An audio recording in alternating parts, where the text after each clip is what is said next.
you. Well, good evening, and thank you for joining me on live on YouTube. I'm Faye D'Souza. We've had a very, very harrowing 48 hours in the state of West Bengal, the city of Calcutta, and the districts that surround it. A storm which the Chief Minister is now describing as the worst we have seen since 1737. To give you an idea of what this is like, people who were in the city have said that they were up all night, terrified of how this was going to play out. Trees were crashing all over the city of Calcutta and the districts around it. Rain like they had never seen before. It was almost like end times. The devastation that this has caused is unlike any other cyclone we have seen in the country till now. Now, the shocking part about it is that there isn't, that there isn't enough coverage on what is going on. We're not seeing enough people react to what is going on, but the city of Calcutta has been at a standstill because of the number of trees that have crashed onto the roads, blocking roads, taken down electricity cables, taken down phone cables. While the government is currently restoring electricity across the city, it has been a harrowing time. We now have to look at relief and rescue measures, damage that might have been done in rural West Bengal and some parts of Orissa as well. And of course, we have to worry about how all of this is going to happen along with the battle against COVID. Joining me right now in this conversation, Shikha Mukerjee is a very senior journalist who's worked with some of the biggest organizations in the country and has a very keen voice and has lived, I understand, in Kolkata for the last several decades, since 1970. Ms. Mukerjee, good evening, and thank you for joining me. I hope that everyone you know in the city and in the state are safe. Before we get into the actual data, I just want to understand what this storm was like for you to live through. Have you ever seen anything like it?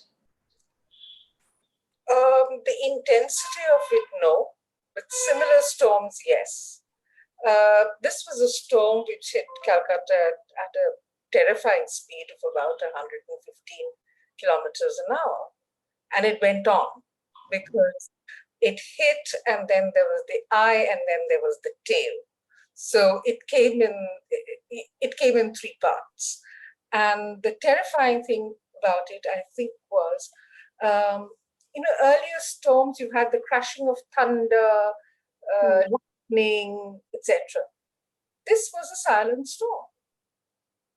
There was really no noise about it except for the howling wind. And that, I think, was very terrifying, because suddenly you realize that this is nature unleashed sort of thing. And I think that, the experience across the city is that Calcutta is very resilient. Calcutta has a lot of experience. The people who live a lot of experience. They know that when a storm of this magnitude is anticipated, they know they have to lock up and stay safe. They also know they have to get in the provisions because there's going to be flooding on the streets. There may be the people buying the candles because they know that the electricity may go off. But what has been a shocker for us, and that is what is causing so much anxiety, is that this time, because the electricity lines in most of the city are overhead lines, when trees fall, and one estimate says 5,000, but my guess is it's going to be much more. When trees fall and these lines get impacted, that's when the electricity goes off.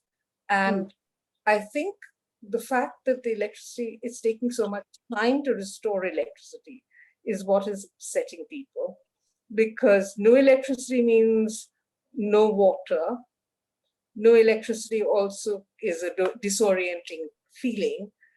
And the worst part of it is, I think, that there is no connectivity. Mobile networks are not functioning all the time. The internet is down. So, this sense of being isolated is very difficult to cope with, having become very used to all the time.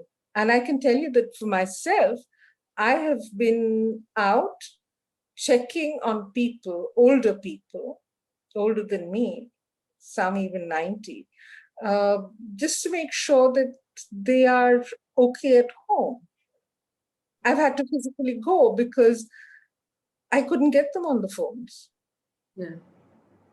I think is part of what is causing the city and the state to react so with so much anxiety to the whole thing. Well, Ms. Mukerjee, obviously there is, I mean, we're looking at it right now, the devastation that's on the screen. But at the time of COVID, when the battle had been intensified in Calcutta and in West Bengal, because there was problems with the numbers, there were problems with the recovery rate. It had a higher rate of fatalities than the rest of the country. At that point, when social distancing is really important, to also be hit with this, what impact does that have on rescue operations on the ground? I think that the social distancing issues, being sidelined at this point in time, because in the storm shelters, where people have been evacuated to, and from where they will have to be gradually moved out to shuttered homes, which they don't have anymore, how is social distancing going to work? And this is a point that the Prime Minister also made, that the evacuation process requires people to be collected together in one place. Yes. The corona response requires people to be separated from each other. So this paradox is something that we just have to live with, because if I know anything about how the evacuation and then the return home process happens, it takes time. Yes. In fact, I have right now Anshu join us at this point. Anshu has always been a hero. Anshu Gupta is the founder of Goonj, and Goonj is an organization that always winds up on day 2, day 3, day 4, shows up right when people need it after a natural calamity of this kind for rescue and relief. Anshu, thank you for joining us. If you could give me an idea of where relief is right now in Bengal. Have you managed to get a sense of what's going on the ground and what's needed? Are your people already on the ground? So yes, people are on the ground for sure. Whole day they will spend on the ground, and I think whosoever can do whatever, this is the time when we're doing. And in any case, because of the COVID relief and all those kind of things, the team was on ground earlier also. It's been like, it's an extended disaster and much more devastating. It's such a sad scenario now that first COVID happens, then the displacement happens, the migration happens. People walk till that point. People come in buses, whatever way, and then suddenly this major devastation happened in terms of cyclone. So yes, people are on ground. We cannot estimate any loss, anything as of now, because as we know that West Bengal and Odisha and the eastern part of India also has very large part of the kacha houses, right? And Yes. any cyclone, and that too of this magnitude, people who didn't have food inside the home, now they don't have roof also. If we just sum it up in one line, because for the last 2 months, in any case, this is a constant struggle for large number of people in the lockdown phase and all kind of restrictions and all. And as far as I hate to call it social distancing. That's what I've been arguing everywhere, because I say socially, to be honest, we need to be much more closer. It is actually the physical distancing. So I think it's a wrong term which has been I think innovated, unfortunately. But in this scenario, the large number of people in any case have walked together, were sitting in the buses together later on, or in the train. And then in this particular phase also, again, it's a complication. We can't maintain everything which was absolutely necessary to tackle the COVID response. So these are like two extremely different kind of disaster which need Yes. two different kind of treatments on the same people in the same scenario. Let me just take this back to Ms. Mukerjee. Ms. Mukerjee, do we have an idea right now on the devastation in rural Bengal? Because yesterday, while I had a conversation with Mr. Derek O'Brien, he did say that the government is still moving into rural West Bengal to figure out what the damage is there. Is there an idea now that the number that we're looking at in terms of the death toll, which I understand is at 72 or 73, is that likely to go up even further? I think it would, because communication networks are very dodgy. In fact, in a lot of places, the communication lines are down. So information has yet to be collected comprehensively. That's one. The second thing is that I think somewhere the chief minister did mention during the day that the number of people who would need immediate help would be in the region of about 5 lakhs, which means that 5 lakh homes have been destroyed, the kacha houses that Anshu was mentioning. And rebuilding that is going to be a huge, huge problem. In the meanwhile, what is going to happen is that there really is not enough time. The monsoon will come in, and these people will be in greater distress, because by the time the material for them to reconstruct their homes and the money arrives, the monsoons will be here. Yes. It's going to be a very, very, very taxing experience for everybody, government, the people, the organizations who are working with the people on the ground. It's going to be a race against time. Can I add? Yes, please, please. And the bigger problem in this water kind of disaster, whether it is cyclone or flood, is that even the reconstruction material for the kacha houses is not available after that. Yeah. Because that is also majorly destroyed. Either it becomes very expensive or it is not available. So even if you want to have a roof of your own with all these, ghas and all these rural material which makes such beautiful huts and all, even that is not available. That also is vanished. It looks like, if you see the picture, you can still see that there are a lot of tiles, but when you start putting it on the roof again, almost 70-80% of the tiles will not be usable, or the bamboo, or the or the pole on which it stands, even those will not be available. I mean, that's what we always see. The other important part, when you see large part of mud houses, so in many cases you can see part of mud house is still intact, but the water is already gone in. So the fact remains that it needs to be actually demolished, and then you have to remake it. And I'm really, all of us are wondering in the field, that how do you really tackle this right now, with so much of totally different kind of precautions which we all have to take.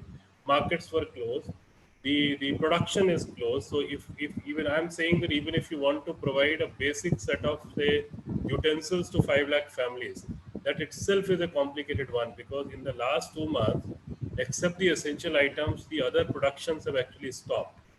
After a certain time, after a certain point, you can't accept some toiletries and food material. It's very complicated to get other material. I mean, we were facing today, we were actually estimating that how much tarpaulin do we need in the areas where we work, because West Bengal, we work extensively as an organization in any case. And we don't know from where all these tarpaulins are actually going to arrive as of now. Well, I do want to, if I may just ask Ms. Mukerjee this question. Ms. Mukerjee, there was one point of view, and when I had a conversation with a gentleman from SkyMet 2 days ago, and then again yesterday, he was surprised with the death toll. He said most people in the weather department expected the death toll to be around 10 or 12, because they expected that the government had enough lead time or enough warning time to move everybody out of the way. What do you think went wrong? Is it fair to question at this point if the government could have done more to keep people safe, Ms. Mukerjee? Well, I think that, and this is again something that the Chief Minister mentioned in passing yesterday, is that the government did not anticipate the intensity and the power to destroy of Amphan. And therefore, it would seem that they underestimated what they needed to do. Because as such, if you look at the number of deaths, I mean, there are different ways of analyzing the numbers. One is that the number of people who were lost because they were out fishing, that number is not there. So clearly, enough precautions were taken to bring people in so that they wouldn't be lost at sea. But if you look at the number of people who have died in electrocution, then it tells a kind of different story, where these are accidental deaths, when one person touches a live wire and two other people go to rescue him.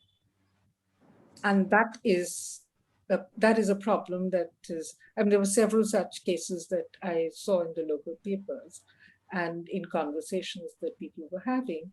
So there seems to be. Forgive me for interrupting you, forgive me. But you know, this is precisely the question I'm asking. There was a warning of 48 hours that such a severe cyclone was coming. Why were any of the wires live? Isn't it common practice for the government to shut off the power proactively while there is heavy rain to avoid incidents like the one you're talking about? Well, I think what actually happened is that the trees fell on the, when I was speaking to you earlier, I'd said that most of Calcutta has a lot of overhead wires, especially in the districts. All wires are overhead. Therefore, when trees fall, then it causes a problem. When lampposts, the number, thousands of lampposts across the districts and in Calcutta have just crashed, and therefore there is live wire everywhere. Now, switching off electricity is an option, but they did not switch off electricity clearly, because if they had, it would have been disruptive of the little that is available in COVID times for people, and it would have been very disorienting. As it is, the lockdown has caused a lot of disorientation. So I think the decision that they took, but the number of deaths is an indication that neither people, because people have experience, they know what are the protocols. The government moved them to shelters in the district so that you didn't have the kind of loss of life that happens if you're underprepared. But what I think no one could have guessed is that 15 embankments in the Sundarbans would break. 15 embankment means quite a few kilometers of protection. A protective wall has caved in.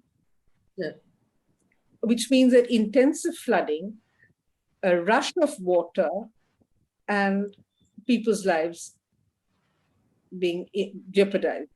I think these are an analysis needs to be done, but I think that these would probably be the key causes of death at this point in time. Quick question to Anshu as well. Anshu from Goonj, what do you need right now on the ground? Do you need volunteers? Is the lockdown making it difficult to get volunteers?